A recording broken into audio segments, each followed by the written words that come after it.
But yeah, I do think this build of Priest is kind of like full anti-aggro, right? Like if you're going to play a 10-drop or a 9-drop, out of those options, I think Yogg-Saron is the most anti-aggro option you can have because it can actually immediately swing games against aggro decks, which the other options don't really do. And then the fact that the rest of the deck just curves out at 4 should just kind of tell you everything you need to know about what he's trying to do with this version of the deck. But certainly, I think if Blyze was to come up against Priest mirrors, for example, he will be very drastically overmatched by some of the late game packages that the other decks play. Yeah, Vipers, we're getting to game number 1, looking sharp once again, just like last week. And, you know, it paid off for him last week, so let's see if he can do it again here. Getting off to a...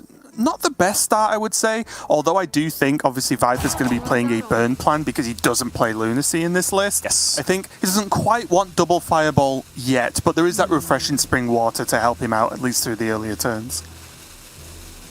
Yeah, Viper a little bit short of the ZZ Top beard, which would lead me to various Sharp Dressed Man puns, but, you know, not far off. A good, what, 8 out of 10, would you say? On a scale of ZZ Top, no, that is not an 8 out of 10 on a scale of ZZ Top. I mean, effort then. Oh, for sure, yeah. He's a very, very handsome and dapper-looking young man, especially if, as I believe I read on Twitter, he's feeling under the weather today.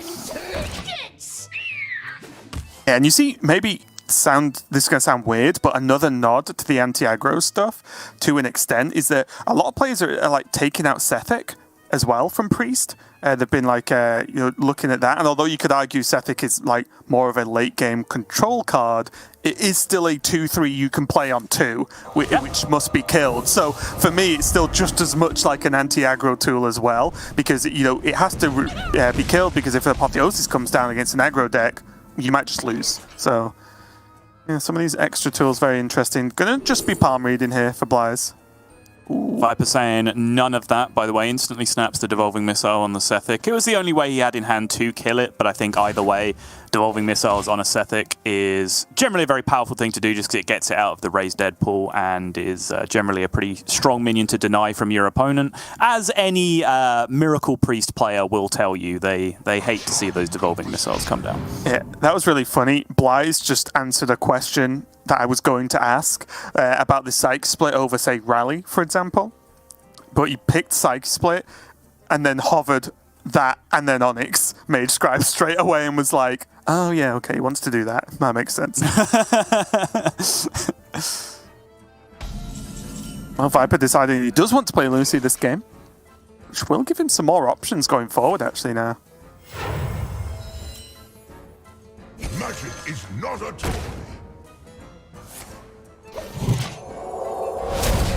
Do not lose these. Blyze very smartly there using that smite, and it might look very silly, but against this Spell Mage, Blyze is probably expecting now, because of the 4-1, or 4-4 at the time, that this Mage Scribe will not live to fight another day.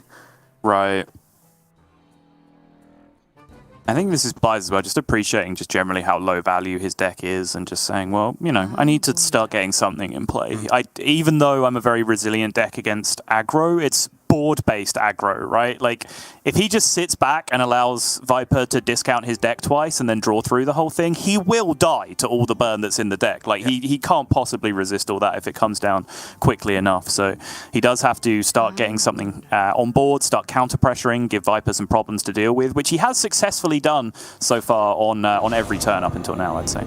Yeah, Pex's Blast, really nice one there, just to help clean this up. Unfortunately for Viper, not the best minion you can get from Pex's Blast by any means, but he does just have that board, right? Mm-hmm. Something that Blyze can consider, but then again, as you mentioned, Priest kind of wants to deal with board. It's what the deck's best at, so maybe this is just okay for him now as he gets off of that desperate prayer, and just about enough with that Raise Dead as well. Pretty cute there, just to Raise Dead first and get the Zarella out to clear the board. Yep, very nice. All the while juicing up this Yogg, by the way. He is now only 4 spells, I believe, away from getting this Yogg fully juiced for turn 10, so it looks like that will be a very achievable goal for him. But now, Deck of Lunacy cast, very limited pressure on board, and double Spring Water in hand now as well for Viper, meaning he will almost certainly draw a power play on the next turn with the amount of free card draw he has available to him. Yeah, the only thing, and this is very loose description, the only thing limiting... Oh my lord, there it is. The best card in the game. The only thing limiting him really is just no Incanter's Flow, right? Yeah, like that's like the only thing that's really slows him down if you look at this hand. But is this just lethal in some way? Because it feels like it should be. So Malevolent Strike costs 0, that kills the 4/9, and then is Nagrand Slam efficient enough at that point? I know we're being ludicrously greedy when we talk about is Nagrand Slam efficient enough against a 4/4. Yeah, question Nagrand Slam. It's always efficient. Yeah. But it's the thing, it's just like, it's so easy just to get this to hit face for 12 every time, right? That like, it's kind of questionable as to whether you want to play it in spots like that against a 4/4. Yeah.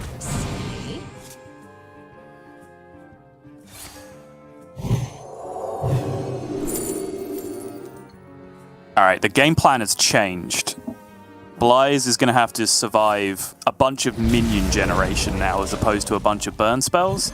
So I do like picking up things like Soul Mirror. I do like holding on to this Blademaster Apotheosis combo, especially when he has the potential for Psych Split down the line as well. If he can perhaps get another palm reading discount on all of that. There's just triple Fireball next. Just go, Viper. Get him. Get him in the face. That is insane. Like, triple Fireball on turn 9 is available now for Viper. Yep. 8/8. Overload, though. 6 more. Oh, he did overload, yeah. I mean, it might not matter. He can still double Fireball, right? Woo! Maybe he just thinks that's enough. My goodness, that's actually just the draw, isn't it? 3 mana Psych Split, 2 mana Apo alongside the Blademaster means that it's now all castable in a single turn somewhere down the line if he can get to that point. He has Yogg to back all this up as well. And as you mentioned, Viper is overloaded out of that triple Fireball Buster coming out on the next turn. Top decks the survival of the fittest just as his board gets swept. That's why, of course, Nagrand Slam is generally considered the better of the 2 outcomes for your 7 mana spells. Viper going for Font of Power initially, just to see what's in the box. Does still have enough card draw, right? He's got Nourish for 3 mana, he's got Arcane Intellect for 3 mana, so he can still draw plenty. No, okay. Always fun to see if Arcanologist actually draws you a secret or not after you've played Deck of Loons. Now, does xBlyze have to Psych Split this Blademaster? My blade. I think more importantly, he has to clear up a lot of this board, Yes. right? Yeah, I think that's more he would certainly like to, but I think in this position, more important just to get the board clear. I'm even thinking, like, is he just planning on using Psych Split, like, in a post-Yogg-Saron world, right, at this point? Because, like, is that one Blademaster realistically, or if he has 2 of these, would it even realistically win him the game? Or would it just make the game continue? Sure. That's fair. Viper's like, so I've got Hex, but do I have Lethal? Just to triple check over the cards. Mm-hmm.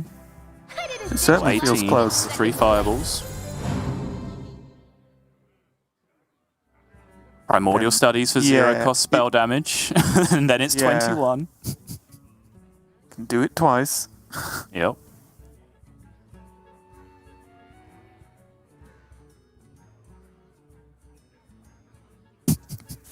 Have you ever seen just like a straight up Fireball OTK? Like not like Sorcerer's Apprentice Infinite Antonidas, but just I have all these fireballs just in my hand and you're just dead.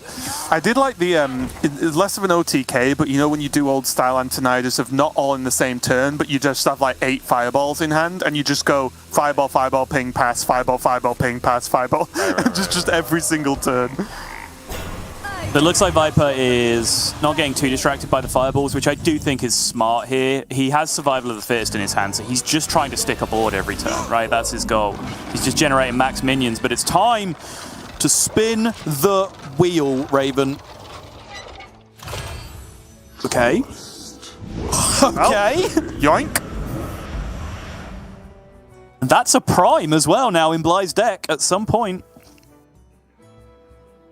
And that is Viper completely starved of ways to generate minions in his hand currently. He's going to have to draw with this Nourish to find some way to generate board presence. He does have Chaos Nova, so he can pretty much delete all of this. Can, but he's not going to win the game without making a board, and he's just found his third 7-cost spell, and it's another survival, which means there are no Nagran Slams left in his deck at this point, guaranteed. He can make a board, though. He has one With spell. Barricade? Yeah, Yep. that generates some minions. So he can Chaos Nova ping. Like, at that point, is it ever worth a Fireball? Or do you think it's too much? Runs out on me. Can he make space to draw more cards? If he can, yeah, he's got space, right? I'd rather see him just draw more cards this turn than start launching Burn, I think. I was just thinking if he plays Barricade and doesn't clear, well, he makes 1, 2, 4, and he has 2 Survival of the Fittest. So I think that's what Viper's doing here. He wants his 2/4s to stick, so he can just go Survival, Face, Fireball, something. Okay. Depending on damage, of course. I can get behind that.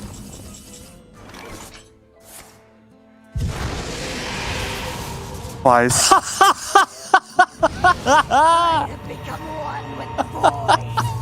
Saul's just lost it, it's okay. Going for the frog play. Oh, I don't know why, but that's objectively the funniest thing I've ever seen in my life. Okay. Force of Nature, Survival. That's pretty sick. Yeah, it's just got 2 11/12s with plus spell damage against him, though. But with these taunts, he can arguably ignore them as well. I think that's the plan with double Fireball in hand. Yeah, it means he doesn't get to ping as well, which obviously pushes a significant amount less damage. But in terms of just stacking the board, he's got to do it. Oh, Soul Mirror! Soul Mirror again? No, doesn't find it. He can't renew for either because he won't have the mana. Can renew for Shadow Word Ruin? Yeah. Does, of course. Also, kind of. How much will Condemn do? 5? Okay. Not quite enough. He kills 2. I'm guessing he has to double trade, right? Yeah, absolutely. Yeah. It feels bad, right? Your opponent's on 26, you've got 22, and you trade like with these minions. But yeah, it's definitely the right play here. High class. 3 card draw cards in hand. Only 7 cards left in his deck. Sprint! Oh no! Too much card draw! Viper, there was a reason you didn't put Lunacy in your deck. That's Tidal Surge. That's the small lifesteal spell. Just 4 damage to 1 minion.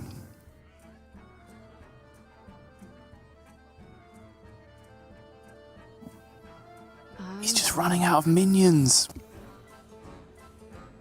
And also, he might just be dead next turn. Right.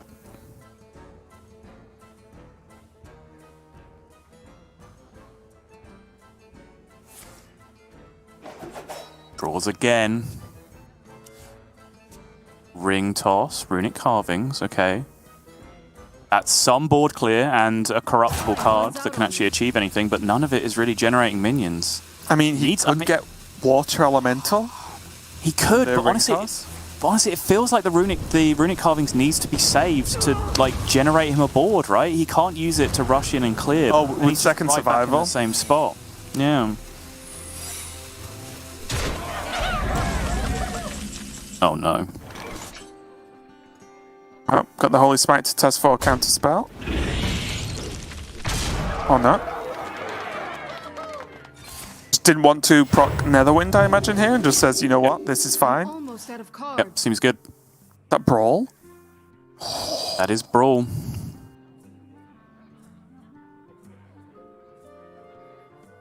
So if Viper wants to overload here, he can get rushing 6/6s, which would have to trade 2 into them. What if he just Fireball Tidal Waves this and then tries to rely on the board he makes next turn?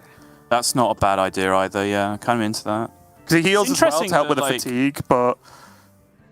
Obviously, Bly's play had upside here, but by not stacking the extra damage with the Apotheosis, he's actually now not threatening lethal next turn. Yes. Viper had like completely different outs if he wants them. Which kind of is giving him the freedom to do this, right? Which was to say to us, well, none of the above. I'm just going to slam my minions because I'm not facing down lethal. If he wants to trade, sweet. And also, because there's not lethal there, and it's unlikely xBlyze has lethal from hand now, is it just going to be like, okay, well, you either trade or you do things and proc my secrets? And then I might have more board presence or more issues. So I actually, although I think in that situation, I would have fireball tidal waves and just put everything on the minions next turn. I actually do really like Viper's play there. I think that might give him the best chance of actually winning the game.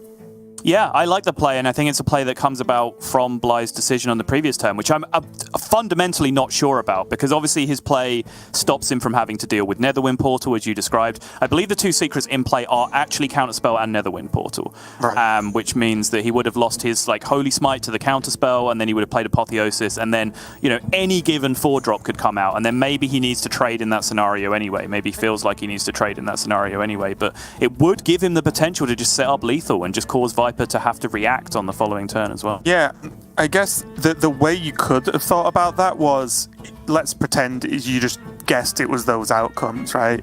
The Netherwing procs, there's 2 minions on board. He did have the Scorpid, so if the Netherwing minion was the problem, that would be pre-trade, so he could just Scorpid the worst or the scariest minion, and then go face with the Apotheosis on the Prime, potentially. Okay. That's very possible. Just something, like I said, I don't know what's right or what's wrong in this instance because it's such a weird play, but it's just something that could be done because he had effectively an insta-kill on almost any minion that would have been summoned from Netherwind. But unfortunately, if you hadn't noticed, we did have a disconnect in the most crucial of positions. I think this is a game-defining turn right here for xBlyze. He is currently on a 1 minute 45 second timer on this disconnect. The game will hold for as long as he possibly can to be able to get himself back. But if he doesn't find his way back in soon, we're going to be in some trouble because boy, oh boy, did that happen at the worst possible point. Because I genuinely think that xBlyze this turn is making a decision as to whether he wins or loses the game. Yeah, just to give you an update on what's happened. I think the power just went out for him, so he is coming back. It's just that the power cut, so he should be on the way back. Grab your phone, xBlyze. Jam some games on your phone. You'll be fine. Load it up. Yeah. And it's like, I've not updated the app, which is what I do every time. Anytime I'm playing a game, I need to I've got to run and do something. I'll just take my phone, I click it, I go, oh, okay, it's not updated. But yeah, that was even up until that point, a very tricky game. And again, you wonder if it would have been any easier, at least in that matchup, if xBlyze had more than just Yogg-Saron, right? So we're starting to see, yes, it's probably a lot better versus conventional aggro or more aggressive decks, but this spell mage just continues to just be a problem, and maybe will continue to be a deck that's involved in the meta even after we've had this Lunacy nerf. Yeah, so just to break down the spot we're in, I guess, Viper currently has 24 damage in play, and xBlyze is at 24. He does have the ability to play Apotheosis on his minion, but he does have to deal with the 2 spell secrets that I believe are still in play, Counterspell and Netherwind Portal. And I believe his draw on that turn was Raise Dead, which he may even choose to activate it if he doesn't want to go with the Holy Smite instead, because there's a good chance, right, if he leads with Raise Dead and it's Counterspell, that he's then able to Apotheosis and then Holy Smite the minion that comes out of the Netherwind Portal, if it has 4 health or less, because he has the spell damage. So it's going to be a really tough spot for him to be in, because remember as well, Viper has the damage to back this up with that extra fireball in hand as well. So if xBlyze leaves him in a counter-lethal position, it's going to be very, very difficult. But it looks like he is back. You can see that situation have broken down. But now this is a really difficult spot to be in as xBlyze, right? Because he has to reprocess the entire board state from scratch again and try and remember the spot he was in, where his thought process was at. So he's going to test with Holy Smite first, get the information that Counterspell is going to be that secret, and go from there. Raise Dead doing that cheeky 4 damage instead of 3. Cleftive.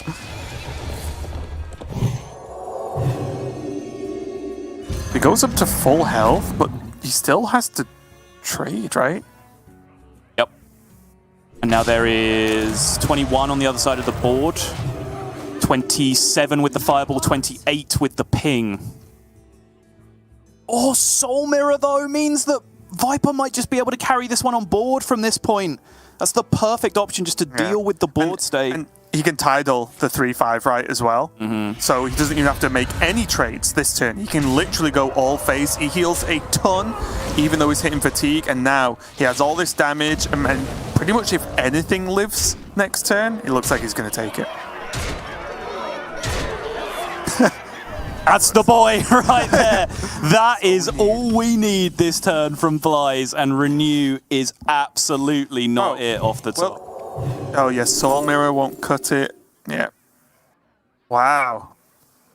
I did not see this happening, Sol, as Viper takes game number 1. And look at the relief on Viper's face there. I actually think, after seeing all those card draw generations from the deck of Lunacy, I thought that was just a mess. I thought Viper was just going to, as we saw, run out of cards, have draws left, and that's like all he's got. But it was just enough, that second wave of the board. But I will go back to that one turn. Viper said, you know what, I'm just going to make a board and let's see what happens. And I think it really paid off for him there in that tough spot. Yeah, I think he definitely understood that board generation was a premium because of how his Lunacy rolled. And it did roll kind of low, right? And the big problem was the 5 mana cards. Because as I discussed, like your 6 mana cards, they're going to be Sprints and Nourishes and Skull of Gul'dan. That's what you expect them to be. That's what they are most often. But it's the 5 mana cards, that's where your Glowfly Swarm is, your Arbor Up is, your Force of Nature is, your Apexis Blast is, your Psyche Split is, your Stand Against Darkness is, right? Your 5 mana cards generate you boards. That's generally what they do. All of Viper's 5 mana cards were freaking cutting class at the end of it, right? Like every single one of them. So each one of those cutting classes that he drew could have been a card that ended up building him a board, from his original 2 mana cards ending up as a 5 mana card. But it just wasn't the case. He was just never able to build a board that entire game. Yeah, not really whether you could say this is overly lucky, unlucky, whatever, but even the fact that he got like 2 Survival of the Fittest and 1 Nagrand Slam instead of the other way around. Even just the other way around, not even 3 Nagrand Slam, but the other way around. I think he wins that game no problem because there 100%. Just weren't the clears for that many minions that many times. So yeah, a really close game there. And although Viper did end up playing Lunacy, even though it's not in his deck, still a bit of a crazy one. And that means he goes 1-0 up. And this is where the shenanigans are starting to happen, Sol, because Viper is going to be playing, I believe, I'll triple check, Warlock here, and look at this list. I don't want to, it hurts my head. Look at it. I'm looking at it, okay. So I will say that, I played against this on ladder the other day, and the enhanced Dreadlord I was not ready for, mainly because I didn't expect it. But it is a bit of a problem, right? It's a lot of stats if it can get pulled out, or even naturally played. It procs a lot of the corrupted minions, or pretty much every corrupted card in the deck, and also not only a taunt, but then lifesteal afterwards. So although you can argue about whether it's good enough, it definitely serves a very specific role, again, if Viper's looking at some more of that anti-aggro options available to him here. Yeah, and it's obviously also extra synergy with Archwitch Willow, which he's also including in the deck. So that's kind of the premium target to pull out and get on the board. Willow, of course, has then kind of anti-synergy with Ticketus in matchups where Ticketus is important. But, Ticketus isn't that important in a lot of matchups. In some matchups, you quite happily play 6 mana, 8/8, burn 5 cards from your own deck, right? Like just to have it on board and representing tempo when it's just a battle for board and seizing control. So if you can cheat it out for free and get it for 0 with Archwitch instead, then you're in business a lot of the time. So certainly it's a deck that needs a little bit more finessing around win conditions, understanding which of the win conditions is appropriate for the matchup that you're playing. And it's certainly not the standard build of the deck, but it's Viper. Like what else have we come to expect at this point? He very, very rarely brings the standard stuff that everyone else is bringing. Yeah, xBlyze is going to be on this Token Druid, and although, of course, we don't have to dive into Token Druid, we've seen it already today, but I will say that it's a very interesting matchup because it is quite unfavored for the Warlock. I know Language Hacker, I think we were all watching it, the cast at least, Language Hacker was just jamming Warlock versus Token Druid for hours in practice on stream, and I think, at least when I last looked, he was around 35% as a number, roughly. So this matchup generally is very bad for the Warlock. But, Subtle, do you think these changes are enough? Do you think the taunt will come out and be involved? Do you think the high health taunt or the lifesteal potentially will be good enough? Or do you think it all happens too quickly? It's interesting because it's about the last turn of the game, I would say, that Warlock can really have a big impact, right? Like, it doesn't generally get to turn 10 and start doing its Yasharaj nonsense. It generally needs to have done something pretty impactful by turn 8 if it's going to survive against a decent Token Druid draw. And as we discussed previously, Twisting Nether generally is not that thing because they quite often have Soul of the Forest down at that point. Sometimes if it's twisting and corrupted strongmen, right? If you have that actual big tempo push in the same turn, that can do enough to get it done. But maybe a big swing from Willow on turn 8 might be enough just to, you know, counter pressure against the Druid instead, because that really is one of, in my opinion, many big weaknesses of Token Druid, is that they don't really have the ability to deal with token with counter pressure if you're able to start getting that on them, because they just have 0 defensive ability in the entire deck. Oh, I don't know. So all I see there is a resizing pouch, and so best card in the game. At this point. You never. It's the best card because it's any card, kind of. But here we saw it played nice and early, and you pointed this kind of option out before, right? He got the Lightning Bloom from resizing pouch on turn 1, so already these options really open up for xBlyze. Right. Yeah, it's just 1 mana Zephyrus, right? That's what resizing pouch is. Yeah, I've never heard true words said, Sol.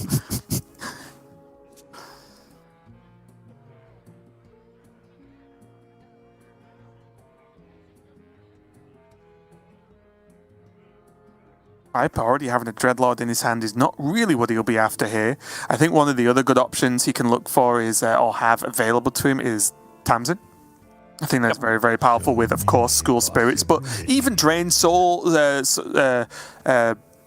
Soul Share as well. Just anything to kill off a couple of minions, right? Even at minimum, it can kill like 2 things, which in the early game versus Druid at least is very, very powerful. Also, he does run the double Yogg-Mancer, which I think is just a good card to put in almost any deck right now.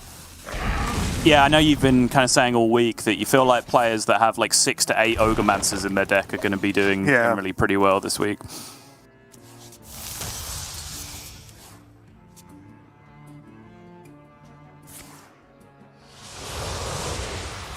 Well, Viper's passed test number 1.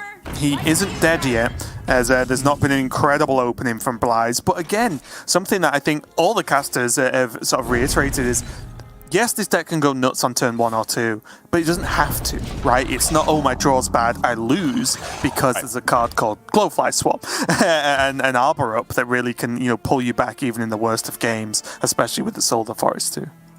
Yep. And now xBlyze has access to Bloom Solar Arbor on the following turn for massive board out of nowhere, which I think is why he went for just small tokens this turn, right? It's obviously some nice cards used for very little board presence, but this is just kind of a Brucey bonus, right? Any of this that sticks going into the next turn, fantastic. Even if it's just like 1/1/1, he gets an enormous amount of extra value out of that. I'm very interested to hear, though, what Viper does, because coin Yogg-Mancer feels like a naturally good play, but does he really needs the coin for something else later? Like, does he want to try and land a Dreadlord a bit earlier, or is that way too adventurous? Does he think that he doesn't need the Yogg-Mancer? Because I've also played Yogg-Mancer in this matchup against Druid with a board similar-ish to this, and they just kill everything anyway, because they make massive buffs, kill the taunts, and then your Yogg-Mancer's dead, and you're like, oh, never mind. So this decision is very hard, I think, with the coin. I would really also trade School. I would really like to see coin Yogg-Mancer here, because so my philosophy here is that if you don't get the Yogg-Mancer down now, well, okay, this was no play at all from Viper in the end, and I think you saw that from his reaction. Again, he has mentioned that he's feeling under the weather today, so I don't want to give him too much stick for it, but I think he wanted to make a turn where he held on to the School Spirits, but actually did something impactful. Because my criticism was going to be, if you don't play Yogg-Mancer now, and instead you just use like School Spirits to clear up that board, your opponent plays Glowfly Swarm, right? Or just anything that generates a board, and then what do you do in response to that? Answered nothing, and then you're never playing the Yogg-Mancer again for the rest of the game. If Viper had managed to do something else that turn, like he was looking for a Hysteria clear or something else instead, then if that Glowfly Swarm came down from xBlyze, he could just School Spirits it away, and then maybe still have a chance of playing Yogg-Mancer in the future. Sorry. Is there like some kind of insane double trade School Spirits Hysteria here? So many possibilities. Double trade School Spirits Hysteria. You're so left the Panther, with a like one shot, 6/7. 3 things. You're left with a 6/7 against 2 4 3/5s. Yeah, I was gonna say, isn't it just better to do it first? I think it is, right? It means you can like double trade into the same one. What's the? Does this work out? Maybe this works out better, and I'm being very dumb. Right, I think it is very similar. I'm not sure if it Obviously even here, makes he could have just hit a first or 3-1 twice, right? Yes. Yeah. I mean, this worked out pretty well anyway, so let's not dwell on it. Yeah, this turn was very good for Viper, actually. This kind of recovered the hesitation and indecision from last turn. And now back to the drawing board here for Blyze. Ouch for Zero again. Is he interested? He is. There's a vape. The The day I see Deskimp Sol is the day I'm going to... Just take it and slam it. Yeah. Yeah. It's an extra minion. What are you talking about? Absolutely is. Yeah, certainly Viper's greed, if you want to look at it that way, with the Yogg-Saron has definitely paid off here. Again, like, the play he actually made on the turn we were debating was nonsense, but, you know, the big theory there was, like, do I play Yogg-Saron here or not? And I think his decision not to play Yogg-Saron in general has shown to be fine. Yeah. It's just what he did with the rest of his mana that turn that's kind of questionable. Even more so, to me, the Yogg-Saron was important, but it was whether he wanted to use the coin with this hand or not. Yes, right? yeah, sure. Because like last turn, he could have coined out Militia or something, right? Like he had more options with the coin going forward. It was very, very tough. That's fair. I mean, double Drain Soul's available now, though, and this is where things start to look a little bit nicer for Viper. Oh, there's still like an option of just playing Militia anyway, just to buff the Cascading as well for next turn. It's only 2, though, is the problem. It really doesn't achieve that much on the board. Deals with the 2/4/3s, I suppose, which is not the end of the world. Oh yeah, and of course 0 Soul Fragments, I think, in the... Oh, 2. no, sorry, 2. It's only 2, yeah. 2, sorry. It's like you don't listen to me at all, Raven. Well, you've kind of trained me not to with all the abuse I get, honestly.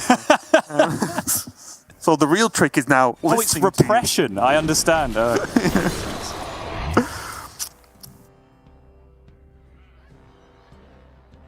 go for the Ironbark there. I do find these discovers from Druid fascinating because, like, none of the cards feel great, but you always think, like, some of them have hope.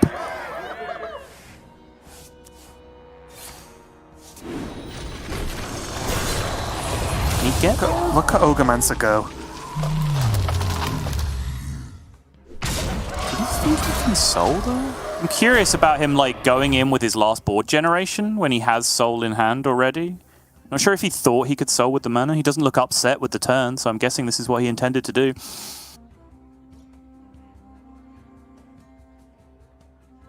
Viper working out what he can do here. He does have the very straightforward option of twisting Nether Strongman, which definitely wouldn't be bad if he went for it. But I think he's looking for something else to make use of these 2/2s, right? For sure. But he can't Militia and Drain Soul, which would be very nice. Ooh. Wait, what? What's the plan now?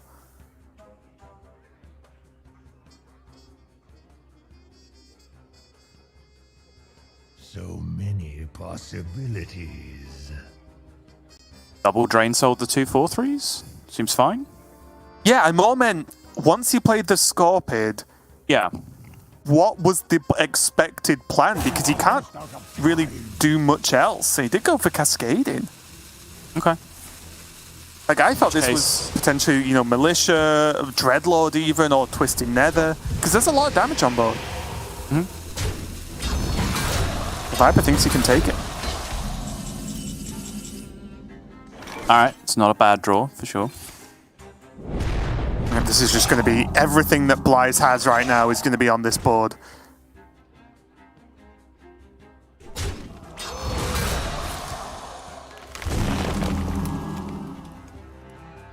Was he going to hold the Pride Fury? Okay. I think you hold, yeah.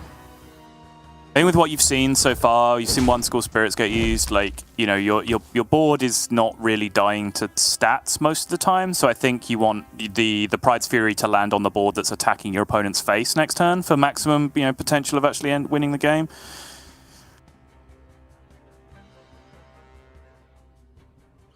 So what about Twisting Nether now? Of course, there's the Death Rattles, but it gets the Strongman down and also opens up potential Yashiraj into Strongman again next turn. That is true. because Viper's got a little bit of health to play with, and when he has a 10-10 on the board, xBlyze has to listen at that point. Yes.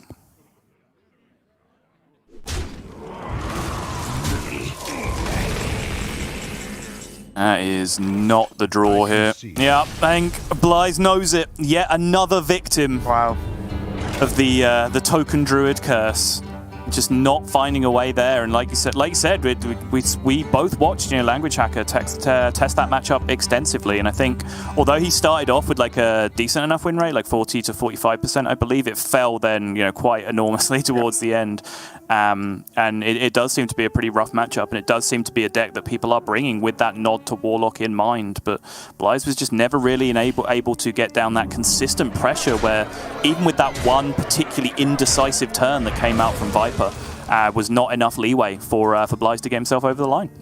Yeah, it was a really crazy matchup as well, because even when Warlock wins, it doesn't normally win on like 27 health, you know what I mean, or whatever he ended on, right? Like, it was insane. And I think that showed in some of Viper's plays where there was some wiggle room, right? He could afford to like take a hit and then have a better response after the fact. I do think that turn, of course, as we mentioned multiple times, the turn before, the setup turn, I guess, where he kind of was indecisive about what to do and kind of just threw it, did lead to a very good turn with the Hysteria Skull Spirits, which was probably the turn that honestly won him the game at that point. But it does mean Viper only has this rogue left, Zottel, and it's one you watched me play on ladder, and it didn't go too well. I will admit, though, of course, Viper is not playing ladder with this deck. He's playing in a tournament where he gets to ban something. So, of course, I was just getting destroyed by aggro most of the time.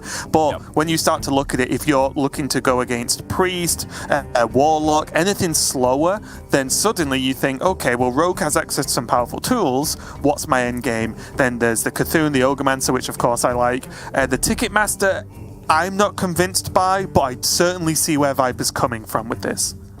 Yeah, it's weird. I'm kind of in the enviable position here of saying that like I do not like this deck at all. Like, I'm fundamentally opposed to the philosophy here. I think like even if you're trying to control bust with your rogue, the Tenwu Alex package is a better way to do that than Cthulhu is, in my opinion, while still being more flexible to use against aggro decks than like the Cthulhu spells end up being most of the time.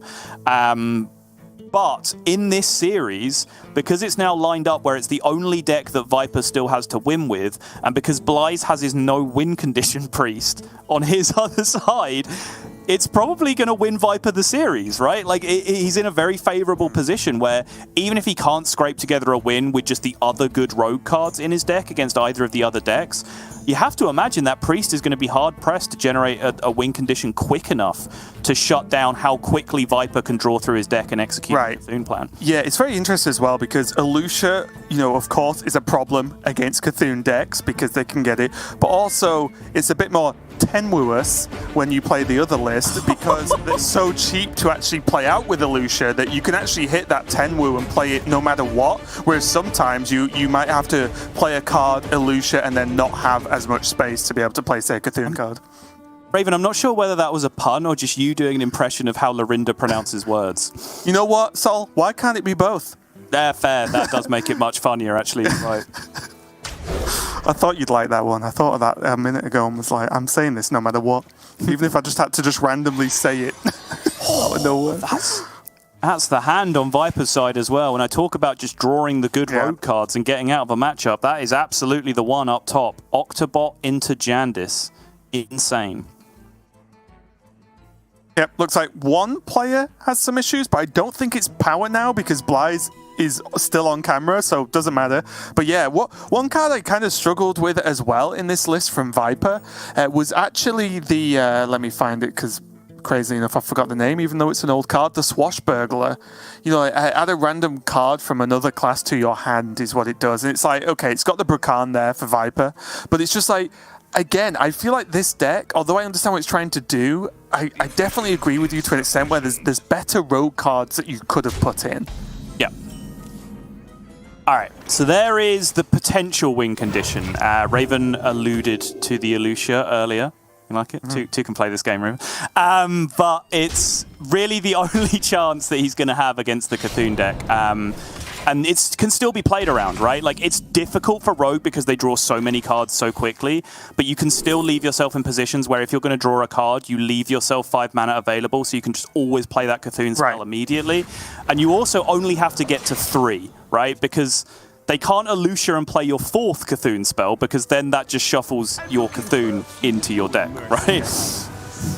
Yeah, I think you'll definitely see it in this matchup specifically, just if they can, people just playing Cthulhu cards on literally anything, right? Just to get them active, as long as, of course, they're not falling too far behind.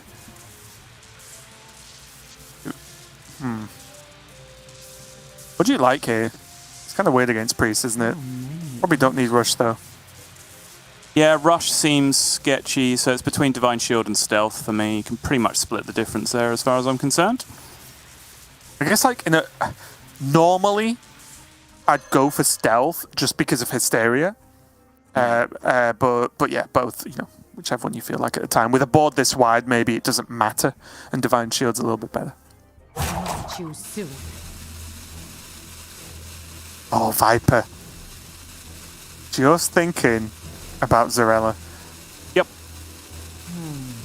And this is what I've definitely not seen enough people explore in GM and on ladder, honestly, is like how you would deal damage in these early turns, especially when you want the board to stick.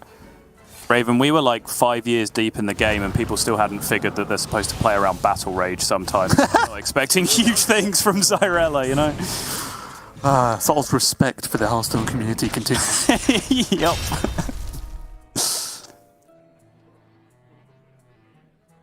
Viper now has the choice to bump with his Octo and play a Jandis. Definitely doesn't seem terrible. Does seem powerful. There is Coin Soul Mirror available on the other side, though, which would be a potentially huge answer for xBlyze, because otherwise not much doing. I suppose he does have the Renew and Zyrella available. Ooh. What do you think about like Field Contact, Brain Freeze, and then Plunderer, and can he pocket then discount? Yeah. Yeah, you can go Field Contact. Viper just wants go to Field draw. Contact, Swindle, and then discount, and then Brain Freeze, right? Like that's a fine way of doing it if you wanted to. Either way, drawing cards equals good in Rogue, especially this one. Agreed. Choose soon. And I actually really like the no Jandis. It's insane. It's insane. Like you can just draw your deck over like 2. Oh my goodness. Okay. Step Kazakus, maybe? Be interested in this Jandis too much? And you could even look at the Golem, right? As in, step in the Golem. Depending on, I'm not 100% sure what the Golem is, if I'm honest. That's definitely a subtle problem. The Golem is Stealth Summon a copy. Oh, okay, yeah, so it's the good one.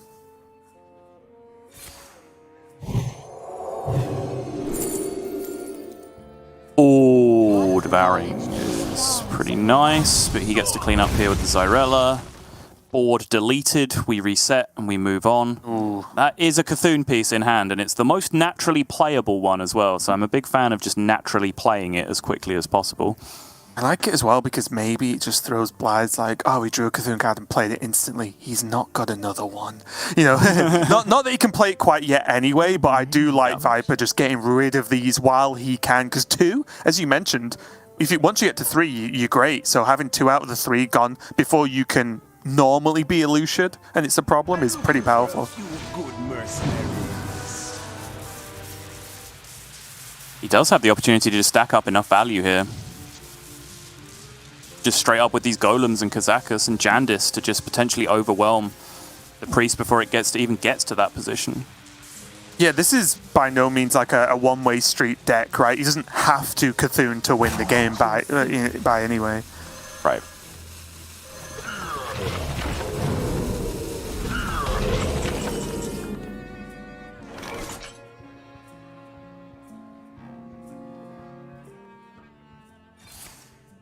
I mean, Blythe is a very smooth Soul Mirror here. Does hold on the coin as well. Yeah. was just briefly thinking about Raise Dead implications there, but there was no way for him to like kill his Xyrella first and then Raise Dead to get his Xyrella back. And honestly, at this point, like that's some pretty high quality cards that he has inside his Raise Dead at this point anyway. So just get the Golem or the Kazakus. Like, yeah.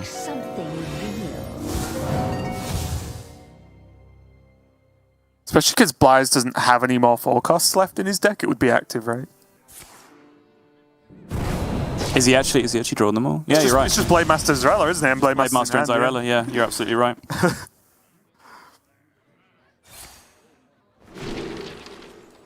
Ooh. Actually a fan of the Alex Straza in this instance, honestly. Although I guess the Ysera Awakens is just very good versus Rogue, because you pretty much clear any board they make.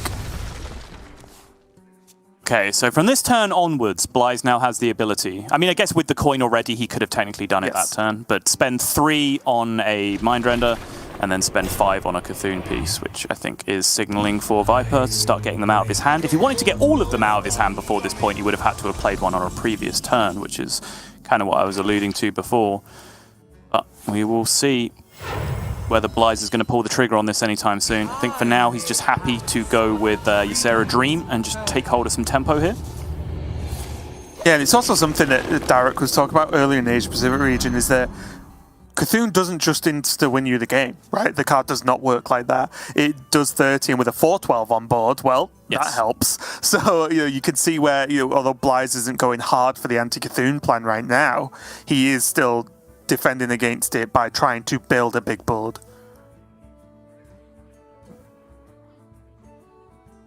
The remaining Golem for Viper is Poisonous Deal damage, by the way, so he does have clean answers if he needs it, and this might just be the situation for that.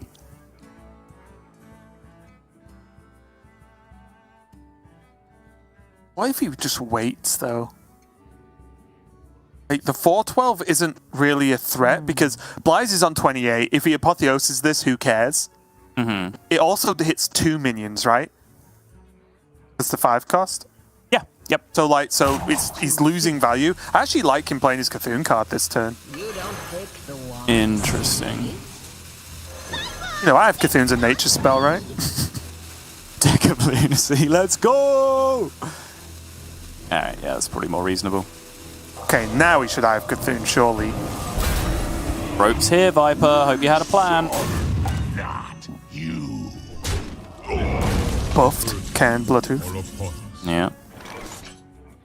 Buffed Bane Bloodhoof. Or Buffhoof. That's nothing.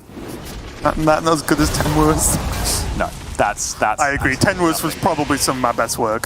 Highlight of your casting career, honestly. I mean, it's sad that I agree, but it's true. Yeah. No, actually, to be fair, French Caliber was the highlight of your casting career. One a season. I get sold. One a season. Yeah. This board is getting very scary now because, of course, Viper will be aware that Nightmare exists, as well as the general selection of priest buffs that are available. So, yes, he could just be dead soon. Very true.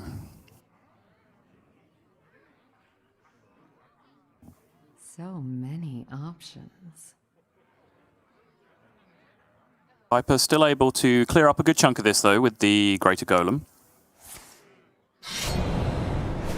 Yep, Deadly Poison down the Bane first.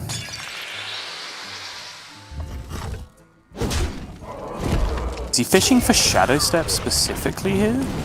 I mean, he's got 3, I don't mind it. Yeah, that's fair. I was about to make the 3, comment of like whether or not these should have play. been used at some point. Ooh. Oh, there is the step. Choose soon. Crazy suggestion. Yes. Would you ever brain freeze your 5/5 then step it? Just so you don't draw a brain freeze this game? Yeah, because he just wants to draw better cards, right? Yeah. Reasonable. I mean, he still has I think he still has 1 field contact left as well, right? Or has he used both at this point? I'm just thinking No, he's like, out apparently. Okay. mana He's in hand, that's efficiency. why. Yeah. So with the field contact in hand, you can certainly still, like, Brain Freeze isn't that bad a card. Obviously, playing it there cycles it for 0 mana, essentially, because you don't float this 1 mana. But it's still a decent card if it draws a card, right? Like, 3 damage for 1 mana is fine.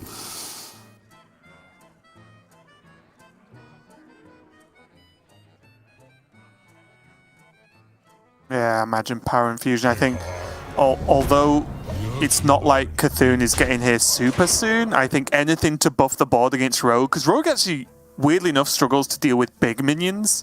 They can do great things against small minions, but the big ones, it's very, very difficult for them to take down. So anything that buffs health and keeps these minions on board for xBlyze is going to be his goal right now. Has he got another Shadow Step? No, he's out. I believe that was his last one. Oh, I can't remember what he Shadow Stepped first. He Shadow Stepped the Kazakus to get the second golem in the first place. Oh, yes, of course he did, yeah. But he could go fishing there for, I believe he still has Destroy a Minion Cthulhu piece in his deck, and I think he has both Wicked Stabs still. I know our deck tracker technology currently always shows 2 copies of Condemned cards in people's decks, but I do actually believe that's true in this case. Yeah. And the turn fit really well, right? He did, again, kind of float a mana, but it's fine. He's built the board back up again, dealt with the minion. Yep. So back to square one for xBlyze. Yep. My blade seeks vengeance. Gonna be double. Oh, sorry, the Power Infusion as well. Yeah, Okay, kill off the 5/5 looks good. Yeah, seems good.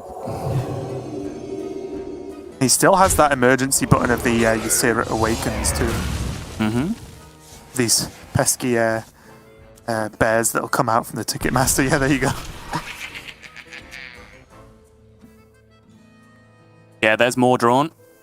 That was one of the outs he was looking for. And this is where we get to see, you know, Viper's decisions pay off now, right? Because I guess xBlyze is not paying off to an extent if we talk about the Cthulhu story, because Viper could have played Elucia by now and could have stolen that the Eye of Cthulhu. Yeah.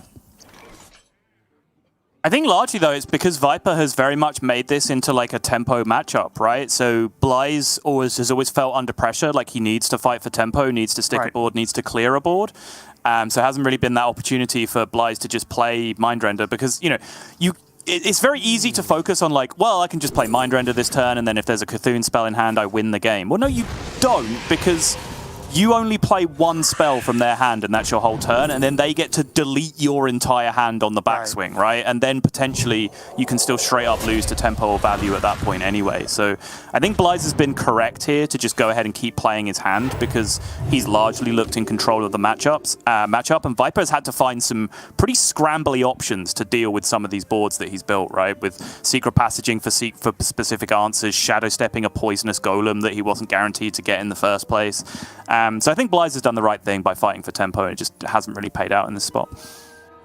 Interesting choice again there from Viper, because he can go field contact and draw with Mankrik, but he could just start Secret Passage. He's not got that many cards left in the deck. Right. Oh, and now he's doing a bit of both.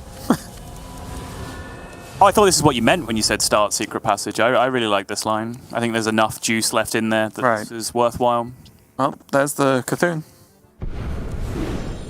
Now this Swindle actually helps Viper out a lot. Although he doesn't play the Cthulhu card now. He doesn't. Which surprised me. I actually thought he still had 1 more mana.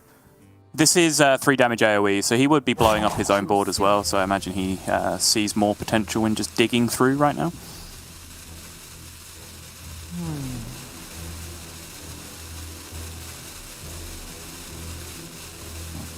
Viper.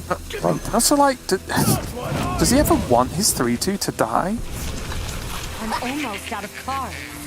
So he can continue playing cards without things happening? Yeah. I mean, this... Yeah.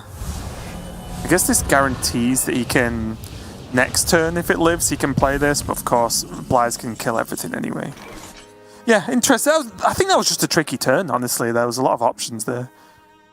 I honestly like it, though, because the more I watch this matchup play out, the more I realize that this fight for tempo is actually a lot more important than we were perhaps making it out to be in the first place, right? Because, like, if Viper had just sat back and fully focused on completing his Cthulhu win condition, xBlyze would be at 30 right now with minions in play, right? And then Viper would have nothing left because he'd draw through his whole deck, and then he'd just have a Cthulhu and he'd lose because it wouldn't deal the 50 damage he needed it to. Whereas fighting as aggressively for tempo as he has on every single turn has meant that he is in a position where Cthulhu can win the game right now.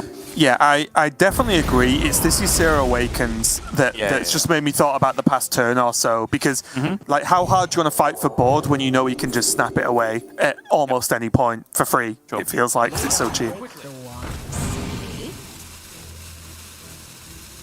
Xbylyze, though, going to start stacking up. Focus will actually, again, is going to be nice to try and help out with the Cthulhu turn. There's Yogg. Is Yogg going to get him? This is just the battle of the old gods right now, Sol. Pretty much, yeah. Remaining card ticket, and Swashbuckler is the draw, so the last card is the Cthulhu piece. He could go Wand Maker. Yep. And to try and get some card draw. Doesn't necessarily matter if he draws it now or next turn, right? Especially now that he can't play it if he draws it, he absolutely does not want to draw it this turn, right? I was thinking about like the benefits of potentially getting the wife, or well, proccing the wife. Yes, for sure. Swashbuckler going to make this game silly? Let's find out. There's still a wide variety of things that could make this game silly. Alucia could do it, Yogg could do it, Swashbuckler could do it. Just Hearthstone in general can always make it happen, Raven. So many options. I must choose soon.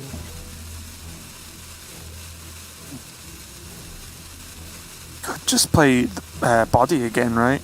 That doesn't seem too terrible. I think it's just like Ogremancer Brain Freeze the poisonous minion. Oh, okay. Yeah, I can get behind that. Seems good. Because again, like, you just want to be ahead on board, right? For as long as you possibly can. It's really weird because your last Cthulhu spell is the 3 damage AoE. Yeah. So being ahead on board doesn't even really achieve anything. Be quiet, Sol. Things are happening. All right, sorry. Time for analysis is over, I guess. Here comes Yogg. My time to shine. Well, good old-fashioned one. And we might be here for a while, kids, because there's been a couple of spells being cast this game. Well, that didn't go well. Okay. Is he That's a lot dead? of damage. Xbylyze can attack, by the way. Like, is he just... Oh, no! Oh, Raven, what's happened? Is that good? Is that bad? I don't know. It's probably good for one person, bad for another. I just go, oh, never mind. There goes the wife. There goes Heart of Cthulhu, and it might well be Viper's chances of winning this game just went out the window as well. There's a Deathwing in the hand, which means Xbylyze must be winning. It cost 9 because it was generated after. Oh no! The Glowfly Swarm. Oh. I'm almost out of cards. 3/3. Cards. 1 mana Zixor Prime. Yep. Seems good. Fortunate that got shuffled into his deck, I suppose. Just can't kill them all though, right? It's going to be the game. Nightmare, finish it, and Xbylyze. Viper worked so hard and so long in that game to pull off the big Cthulhu and keep on the pressure, and Xbylyze went, you know what? Yogg attack. Raven. Can you break down that last turn for the viewers there, Sol? I can. Here's my breakdown. Hearthstone is nonsense. No one should play this game. That is my breakdown of those last few turns. Just see Sol's camera go black now, and it's like Raven will be continuing on his own for the rest of the broadcast. Yeah, the hook comes on, and I just go flying out of camera this time. So. Yeah, I mean, it obviously that was incredibly entertaining to see the game end that way, but, you know, there's one person that clearly will not be very entertained, and that's Viper, who was scrapping super hard with a deck that he clearly engineered for almost exactly this specific purpose, to try and find a way to get himself over the line, and then Yogg made it all completely irrelevant at the end of the day. Yeah, it's pretty crazy, isn't it? Where, like, if there was anything...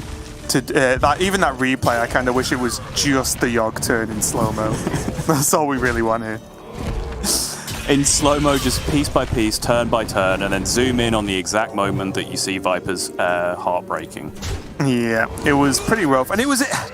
The only thing that's tough, obviously Yogg's in the deck, it can do these things, of course, so we've come to expect it. But I actually think both players played that matchup really well. I think they were both doing the right things, and it might have looked like Viper was going to end up getting ahead because he should have been able to acquire his Cthulhu, but of course Yogg popped off, Altar of Fire finishing it, burning 3 cards from each player's deck, and even like Olgra got burnt, so you know, Mankrik actually never found her in that universe and that timeline. Yeah, again, I get very lost in the lore of like what all these weird scenarios where the card gets burned, like what that actually means as to the fate of Mankrik's Lost wife. forever. I want to know. I need answers. Celestalon, please tell me. I need answers to these big questions. One of the biggest things about that quest was that it was, because it was in classic WoW, like original vanilla, it was, no one had add-ons for maps that told you where to go for each quest, because now there are add-ons that just take you to the quest. Exactly where to go, what to click on, what to kill, and so on. And because there wasn't, the actual quest was very difficult to do, because people always came up with weird explanations as to where you need to go. And because it was all just someone's description, it got very, very difficult and silly. So that definitely added to it. Raven, I apologize. I'm aware I gave the impression there that I cared about World of Warcraft, but I just want to be explicitly clear that I don't. I apologize for the misunderstanding. Well, I don't care that you don't care, so... Okay, that's fair. How about that, that's very fair. That's very fair. I do, however, care deeply about Hearthstone. So let's get on with this series one more time, see if Viper can go over the line. But this is tough now, because I broke it down at the start, right, and said that I'm not a fan of this deck that Viper has built, but because of the position that he's in against the series, against the Priest, I feel like maybe he's in a good spot. Having now watched that matchup go down, I'm not sure that analysis even holds up. I think, you know, just watching that one iteration of the matchup, I've kind of learned a lot of things about it that weren't really apparent to begin with. And it's a lot more tempo heavy than it appears to be, and that, you know, Priest can really compete quite heavily on board, and they don't just concede to Cthulhu in that position. But that certainly felt like the best chance for Viper to get over the line. So now I think this deck might just have a little bit of a struggle, because it's got to face down some of those aggro decks you were saying that you were losing to on ladder, Raven. Yeah, and this is the problem, right? It's when, you know, suddenly a 4-3 that shuffles 3 things that you might not see into your deck just doesn't really cut it compared to what Rogue can usually do. But we'll see how it goes off, because Viper has got hold of a pretty decent opening here.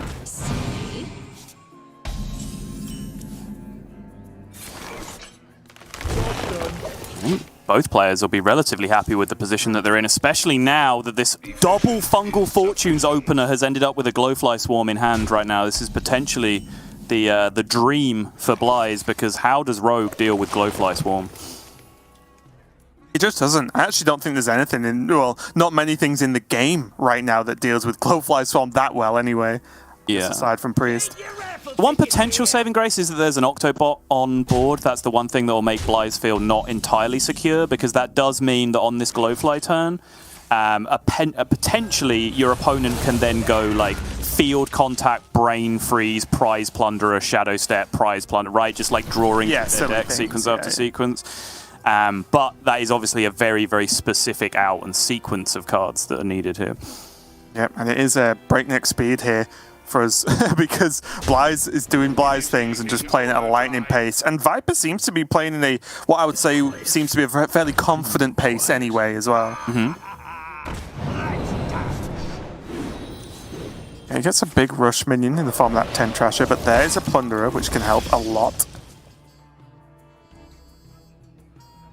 Already has a Pirate in play, so this isn't going to make the 10 Trasher any cheaper. 10 Trasher gets cheaper for every unique minion type that you have in play. What? This is the turn, isn't it? This is exactly what I was just talking about. I was just going to say, and there's your turn, Sol. You got it. Happy birthday. Not my birthday. Oh, it's back! Oh, the second Shadow Step off the top!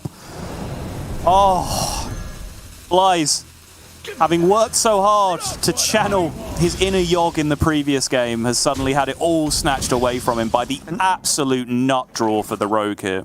And you know what I do love about this turn? It was a long turn. These turns, you often hit the rope if you're going to try and play out as much as possible. And Viper just did it. You know, there was like very little messing about. He knew what he wanted to achieve and he just went. And obviously he got the good draws, which helped. But his decision making was so fast, but good. It was very, very impressive overall. But xBlyze now going to have to dig himself out of this somehow. Oh, of Resizing course. to 0. The pouch Yet is going to again. help. That's the bad one. Eskim. It does at least allow him to kill the field contact here, I suppose. And the Viper plays the second one. And then things continue. I guess this might just be a very clean Ogremancer go turn. Yeah. Yeah. 28 spells and 2 minions in your opponent's deck. It feels like a pretty strong card. We summon not you. I think this is what I was talking about earlier as well when we talk about this build overall from Viper with the Cthulhu. When I was just playing it, I was like, well, look what you just did that turn, and then you want me to play like 5 mana, make a 6. Yes. You know, that's how weird the inclusion feels, but of course, just a reminder, Viper is doing this on purpose to try and beat some of the slower control decks. I'll have more percentage versus them.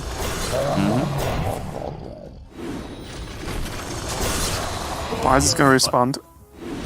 Yep, he has Solar into Arbor here, which is the absolute dream in terms of generating a board out of nowhere. A bunch of 5/4s and 6/4s, but the each spell he casts there is still generating a 2/2 for the opponent, which I think is why it's so important there for Viper not to mess around and just get his Ogremancer down in play. Because without all of those extra stats that you see on the left-hand side of Viper's board, he might actually be in trouble yet again here. Even the fact that a 1/1 and a 1/2 has lived here for Viper is kind of a frustration because he could have had more 2/2s, but still they do still get to trade and do some damage here. I really feel like Viper needs to be doing things at this point. Oh, okay, he's not going field contact again. He's just going to take the rush minion. Interesting. I like this because it's I'm not sure what his draws out because he's played double step Plunderer. I'm not sure what he draws that help him with this. Whereas a 5/5 with Rush, well, that kills the thing. It's true. Now he can freeze as well. That'll freeze 2 minions, right? After turn 5 for Flurry? Yes, correct.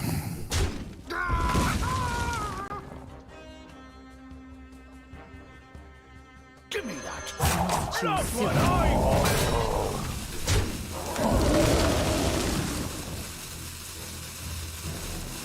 Did he trade into the 4/3? He just wants to go face to set up lethal, right? Like, Okay, want to mess around. I'm kind of into it. Yeah, I like it. I guess to be fair, if he trades, because his board is so wide, like Lunar Eclipse can kill off the Ogre, and then xBlyze does stuff. So yeah, you know what? Yeah, I like it. Yeah, the other option was to like trade both of his 2/2s into a 6/4 first, and then double freeze, and then he would have still had his Ogremancer protected, right? Because there'd be nothing left on the board that can attack. But he would have pushed 4 less damage, which means maybe there's some niche outs, which means he doesn't set up lethal. Like, I'm a big fan of the mantra of if you can set up 2-turn, just do it, And I think that's what Viper's gone for here. Yeah, Viper has Kazaka still left, right? And he has 2 Wicked Stabs, I think, still. So it's like there's a lot of damage available, especially with a Secret Passage or a Field Contact, depending on what happens this turn. What to do?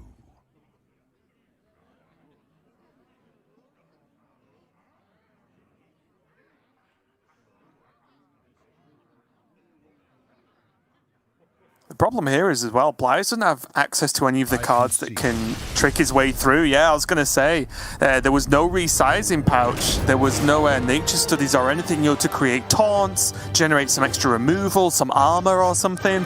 None of that was there for xBlyze, and that's just going to be game, and that's just going to be series. As Viper does end up taking it, and funnily enough, he took it in a way that most rogue decks would take it outside of weapon, right? With just using the efficient, like the high efficiency, high card draw rogue tools, and it was a pretty impressive game, honestly. I didn't think he'd be able to sweep a board twice, Sol. Yeah, I think his deck did him a big favor there by just not drawing any of the cards for the entire game. So he was basically just good rogue at that point.